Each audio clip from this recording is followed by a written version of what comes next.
Today I have 8 price action step-by-step trade studies that will help you find trades every single day. Let's start with the breakout buildup, which is a trend continuation system and one of the most powerful systems. When we start breaking down this chart, what can we see? From the bottom left to here we can see that the market has been in a strong uptrend. And that's really important. You always want to start your analysis with identifying the overall trend direction. In a trending environment, it's absolutely normal to see the market move sideways. And by analyzing those sideways phases, we can gain a lot of understanding about the underlying strength of the market. Are the bulls in control? Are the bears in control? Who is gaining strength? Who's losing strength? And what is the likely path going forward? What we can see is that there was a period of quite strong selling going on here. This could also be just profit taking here. But then afterwards, this changed significantly, and we see that the market started making higher lows. For our pattern traders, this will look like a cup and handle, where you here have the part of the cup and this is the handle part. The handle part shows you that the market is showing extreme strength, and whereas previously the market was selling off away from this resistance level, this time the market is really staying close to the resistance. This can also tell you that the selling interest has been fully absorbed and there's not a lot of selling interest left anymore. Those absorption phases, this is the build-up that we are looking for. It shows us that there's a lot of bullish pressure building. The breakout has to be with a strong candle. It's really important that the breakout happens with a strong candle. Also, you want to see when the breakout is happening. In this case, this is happening right around the US Open. And that's a really important detail. Don't trade breakouts when they happen at a random time. Make sure that your breakout continuation trades happen at an open. It can be the London Open, the New York Open, the Asian Open, but the breakout has to occur at an open because that shows you the intent and the overall market sentiment. And afterwards the market exploded higher. So the sideways phase here, the cup and handle, is just a temporary pause in the market where the buyers and the sellers are battling out the next move. And by being able to understand and read the nuances of this sideways phase, we can often position ourselves with the majority because that's exactly what we want to do. We want to see where the market is likely going, driven by the majority and the big players in the market. I talked about the 1, 2, 3 pattern in the past, and it's one of the most important patterns that you can trade when it comes to finding new trends and also understanding when a trend is over. What we can see here is that the market is in a downtrend. The market made lower lows and lower highs. This is changing here on the right side. First, it's important to see that the market is not making a new lower low. The market is not even coming close to the previous low. That's a really important market tell because it shows you that the sellers who drove the price down in the past are not in the majority anymore. At the same time, we can see that the market is now pushing above a previous high.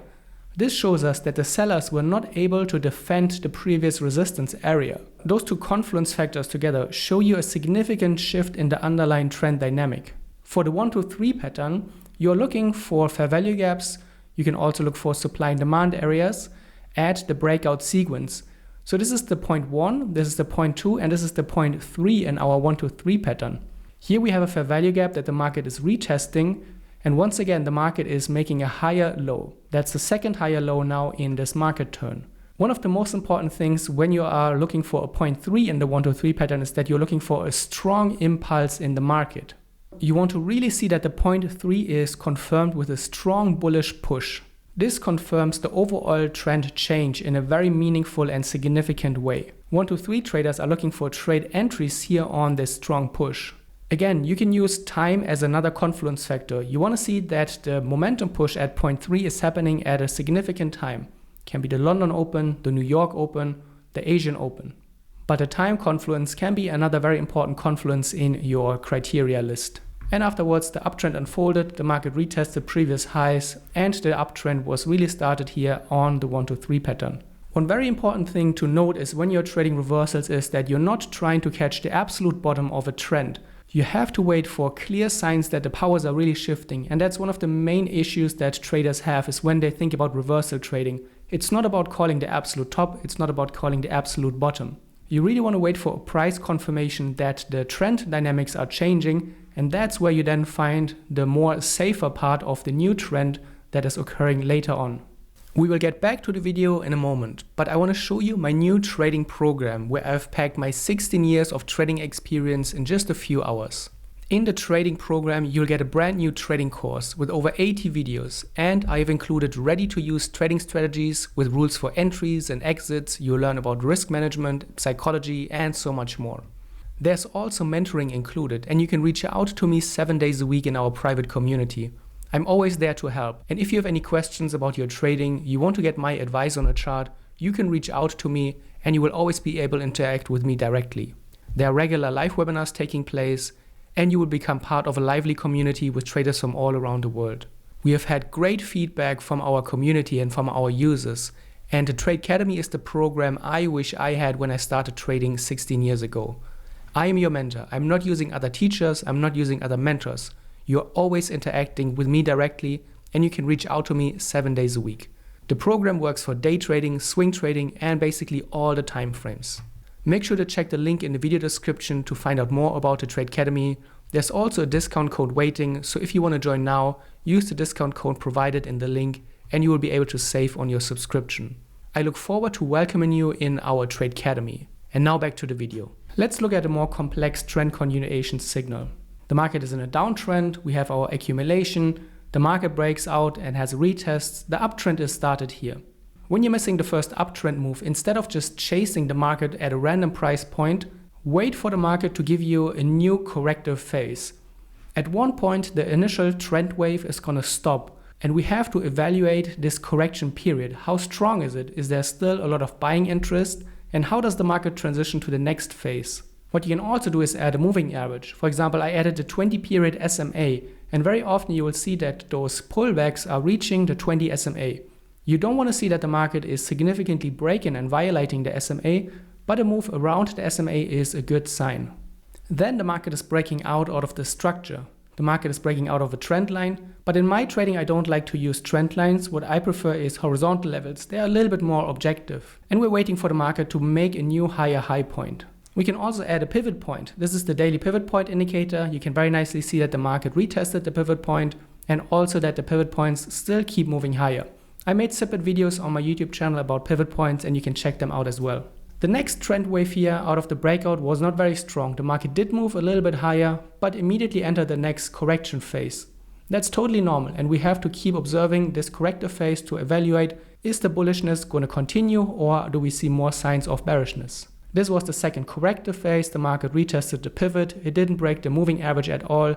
We had the breakout here and then the market moved into the next impulsive phase.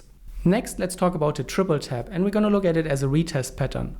The triple tap is observed here at the highs. We have 3 consecutive higher highs, but what we can see is that the distance between the 3 highs is getting smaller, which shows you that the market is losing strength, so the bullishness is not as strong anymore. We can observe and analyze the price action between the high points. Between this high and this high, you can see we had a long period of sideways phases. There was also a strong selling period. Between this high and this high, the market did move higher a lot, and you can see the bullish phase was very short. So once you see that the bearish phases are increasing in size and also in strength, and also the period of the bullishness is decreasing and getting weaker, that shows you a significant shift in the market. The market rolled over here in a very strong fashion. This could also be news driven. And a lot of traders will miss those types of moves. And that's totally fine. Again, don't chase the market, wait for another opportunity. And what we can do is that we identify here this strong fair value gap and we wait for the market to move back into the fair value gap. In the fair value gap, we then look for our next price action signal. Here we have a fake out. We have this double top that was building here. The market pushes above it, fails to reclaim the highs, moves lower, breaks a low and retests it now from underneath. So overall, after the triple tap and with a significant shift in the bearishness that we can see here, the market is now already in a bearish scenario. And the overall trend is bearish. With the retest and the new pattern in the fair value gap, that helps us find secondary trades. I've mentored many traders over the years and chasing the price is often one of the big issues that traders are struggling with. But very often, if you just wait a little bit longer, you will often get a new opportunity later on. And in the end, you will always be glad that you waited for the next good opportunity instead of chasing the bad one that you missed. And then on the retest, the market started the new impulsive trend wave to the downside and it continued the overall bearish trend dynamic. Let's talk about the Bollinger Band continuation signal. What we have here is a standard Bollinger Band, 2 standard deviation, 20 period SMA, and those are the default settings in your trading view or in any other trading platform. In a trend, we want to carefully observe how the market is trading around the Bollinger Band. When the market is in a strong trending market, you will see that the price is closing at or outside the outer bands. So here we are now in a strong downtrend. The corrective phase afterwards is very weak. Why is it weak? Because the price is not able to reach the highs. We see a contraction here in the Bollinger Band, which shows you that you are in a corrective market. And if in a corrective market, the market is failing to touch the opposite Bollinger Bands, that's often a signal that the next continuation push is gonna likely to succeed. We see that here, we have a support level, the market breaks out outside of the Bollinger Band, which is a very strong bearish signal, and the market continues its way down. Here we have a very short contraction of the Bollinger Band, the market eventually moved a little bit lower, but not enough, and a little bit later the market pushed into the opposite side, and that shows you that the downtrend is likely to be over at that point, because this is extreme bullish strength. You can also add other patterns to the Bollinger Bands, and you can combine price action and indicator signals very nicely. The market reversed from a strong bearish trend to a strong bullish trend. We are trading outside or at the outer Bollinger Band. The market enters the sideways period here. We retest the moving average here, which is the 20 SMA. We have a good flag pattern. The market breaks out, moves back outside of the Bollinger Band, and then continues the market higher.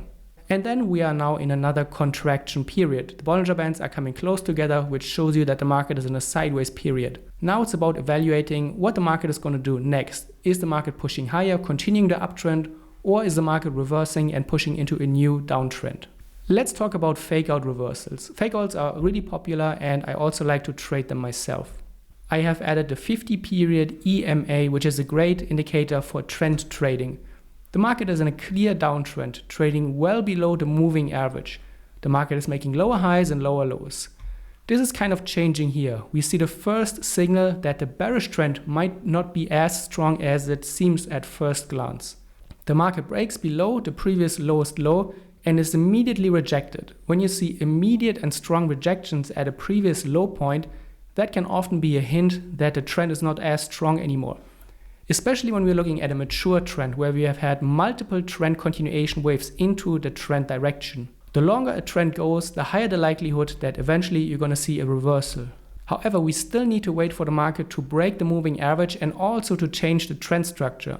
As we have learned at the beginning of the video, we want to see that the market is making a higher high. This is happening here. The market is breaking above the highest point here. We also have the fake out, we're breaking above the moving average, and the market is now rolling over into a new uptrending period. So the fake out is often the first sign of weakness in the trending market. Instead of using just the fake out, we can also look for divergences in our reversal trading. Here, once again, we see the triple tap. We have 3 consecutive higher highs, but each high is weaker than the one before. We are also already seeing here signs of a lower high. When we now add the RSI, and this is the default 14 period RSI, we can see a divergence. Whereas the price is making higher high, the RSI is making lower highs. This shows you that the price action and the indicator are not agreeing, and that's what we mean when we talk about a divergence. We already see that with the triple tap there is weakness here at the highs, and the indicator confirms that in an objective way. We can also add our pivot points. Those are the daily pivot points. The market is now trading below the daily pivot point, we have the divergence, and now we're breaking into fresh lows. We have 3 very strong confirmation and confluence signals that tell us that the uptrend is likely to be over. During the downtrend, the market keeps trading below the daily pivots, we retest the pivot point from underneath as resistance, and the downtrend is played out afterwards.